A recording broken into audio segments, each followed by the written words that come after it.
Sundeep Gokhale now, employment and labor lawyer and partner at Shared Cuz LLP. Good morning. Good to see you once again.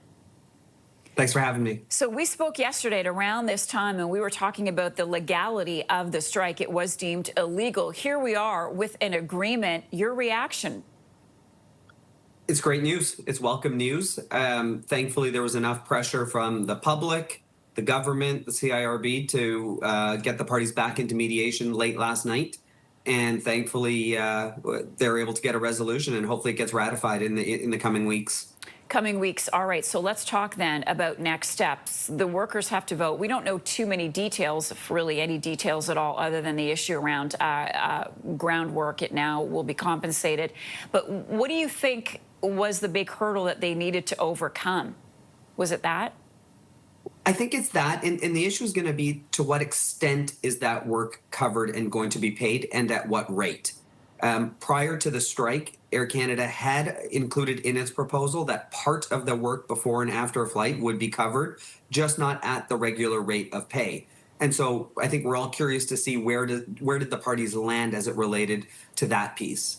What sort of precedent could this agreement set for other future negotiations or labor disputes? Well, it's a precedent. We know WestJet's coming around the corner in terms of their upcoming negotiations. And so I think it's good for the industry. I think it moves the industry in the right direction.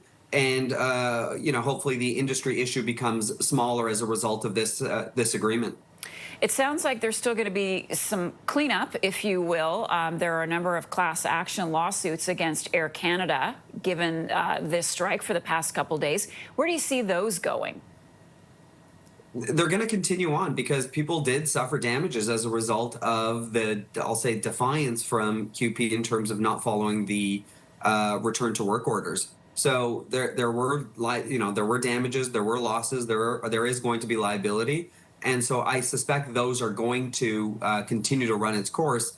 Thankfully, that liability is capped given flights are back operating later today. And what about CUPE leadership? As I mentioned, you and I talked about yesterday about the strike being illegal. Could they face some trouble ahead?